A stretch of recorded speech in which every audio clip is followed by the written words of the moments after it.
ya, gokil banget ini Nikita Mirzani ini pengorbanannya ya. Dia daftarin sekolah anaknya aja sampai 1,2 miliar, bayar agennya aja sampai 400 jutaan di sini. Mendengar dari dua sumber, tidak hanya dari satu sumber, untuk menghindari. Halo sahabat Indohot 23. Jumpa lagi bersama kami yang akan menyajikan seputar informasi selebriti terbaru hari ini.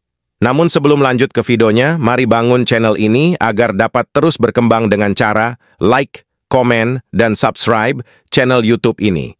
Mami Eda ngamuk, kembali sindir Nikita Mirzani soal perkara kasus Fadel dan Loli Putri Nikita Mirzani. Dan beginilah reaksi para netizen saat menanggapi persoalan ini. Simak terus videonya sampai akhir agar sahabat tidak gagal paham.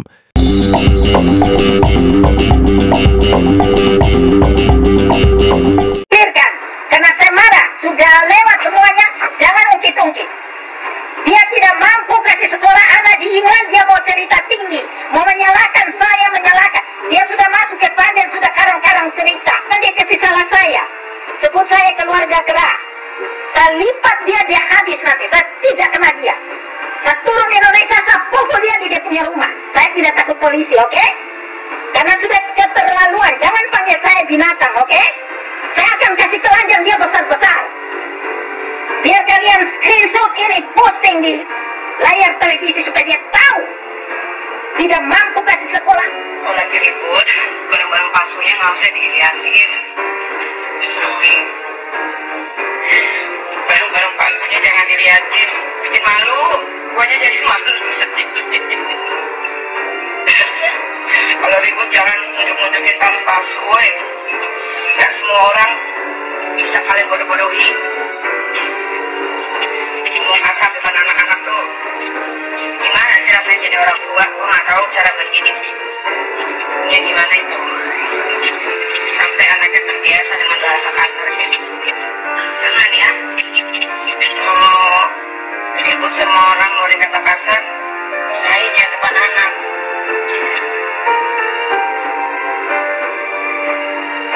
Gak boleh itu. Terima, saya sumpah dia. Screenshot, posting di television. Saya pribadi, saya kerja. Baru hasil keringat saya di Inggris, United Kingdom, saya dapat pounds 1.800 pound. Kalau ditukar ke Indonesia berapa? Apa saya tidak bisa senang? Hah? Saya punya anak kuliah kedokteran, dokter forensik. Saya bukan orang anjing yang di jalan kalau dia teriak-teriak saya ke binatang. Rohin apa dia? Dia itu kalau di Inggris saya sudah kasih masuk dia. Saya jalan pun orang pegang di puntangan di belakang, bukan di depan. Orang pun sudah keterangan luar. Makanya laki-laki siap, ini saya kasih tahu, saya umumkan di publik. Screenshot, posting di televisi. Laki-laki yang mau sama Nikita Mirzani, kalian harus cari tahu betul-betul kehidupannya dia. Karena dia perempuan yang sangat bermasalah, perempuan yang tidak tahu didik. Orang tua tidak pernah didik.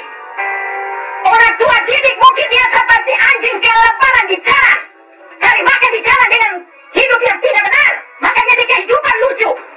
Tahu, saya marah kalau saya sudah diam jangan. Karena saya sayang sama Loli. Tahu, saya sudah tahu kita single mother, saya single mama, tapi saya cinta anak-anak. Saya kasih tahu ya, satu, anak-anak saya sudah larang jangan dekat kompor gas.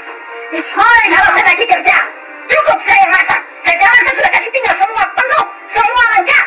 Saya tanya Loli, sudah, kok kenapa itu anak sudah pulang, kok masih ungkit-ungkit buat segala macam. Orang pergi antar ke rumah kau mulai. Kalau kau tidak mau diam-diam, karena dia juga sudah dewasa, dia akan cari hidup sendiri. Sebentar lagi dia 17 tahun. Di Inggris 17 tahun dia sudah bisa bebas sedikit. Kamu tahu dia sudah bisa kerja. Karena mamanya terlalu teror, makanya dia tidak bisa sekolah. Teror saya, binatang. No, you cannot intimidasi mereka. Udah diambil sama dua laki-laki. Laki gue mau diambil dan gue udah bilang sama Sony, jangan diambil lagi. Jangan diambil lagi. Dia kasain gue, makanya gue tampar dia untuk supaya dia diam. Cuma gue lempar gelas ke dia, tapi itu juga gak kena. Waktu ada setrikahan, gue tuh ngambil talinya, Gue cuma mau lemparin, ternyata kena dia. Gue pun sudah minta maaf. Gue tidak akan pernah memukul pasangan gue. Karena gue itu cinta. Saya tidak suka Rudi tinggal terus di rumah saya, oke? Saya tidak mau, karena banyak bermasalah. Anak ini juga tukang-tukang balik. Saya kamu nonton ya, kamu semua nonton. Terakhir saya tidak seperti itu.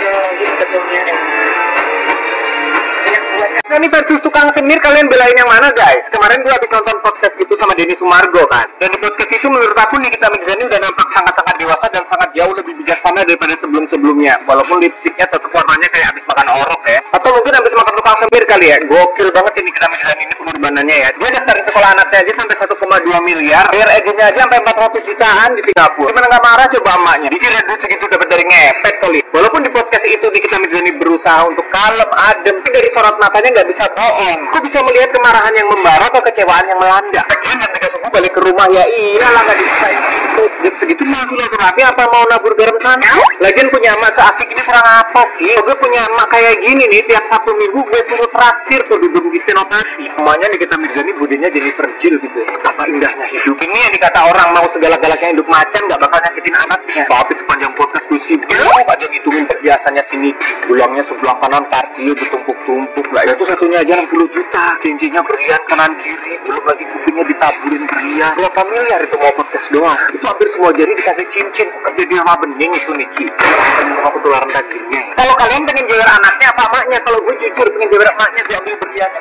Guys, aku yakin kita semua pasti udah nonton podcast yang terbaru Bami DS yang kemarin ada Kang Semir dan keluarganya.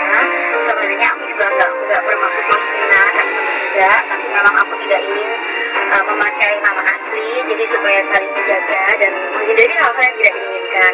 Jadi melalui podcast Bami DS kemarin, satu Indonesia nyaris percaya dan nyaris berpikir atau memang disuguhkan karakter dan martabat sekaligus kehormatan dari si Kang Semir ini sekeluarga. Aku cukup tersentuh dan cukup ngerasa bahwa ternyata ini anak emang baik. Tapi ternyata pagi tadi si Ami memberikan bantahan atau memberikan klarifikasi bahwa semua atau mungkin banyak hal yang ditayangkan di podcast tersebut itu bohong. Jadi sekali lagi pentingnya kita mendengar dari dua sumber, tidak hanya dari satu sumber, untuk menghindari hal-hal yang semacam ini. Jadi memang nampaknya dari keluarga Kang Semir emang ingin menyuguhkan satu fakta yang seperti ini, begitu. Sekaligus itu berhasil memperbaiki image-nya di mata kita semua. Tapi ternyata tadi pagi si Ami ngomong itu bohong. Bohongnya itu gimana? Bohongnya adalah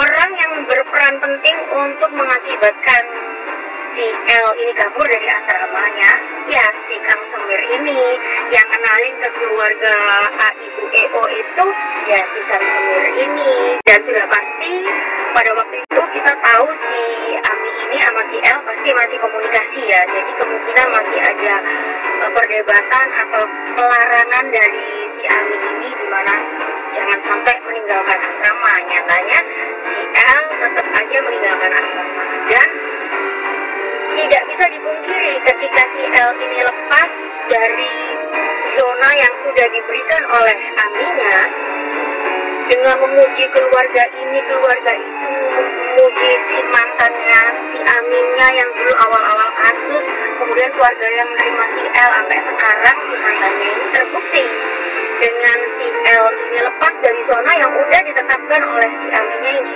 si L ini tidak menjadi lebih baik. Jadi karena si L ini masih di bawah umur, emang itu tugas Aminmu, emang benar-benar harus memberikan batasan.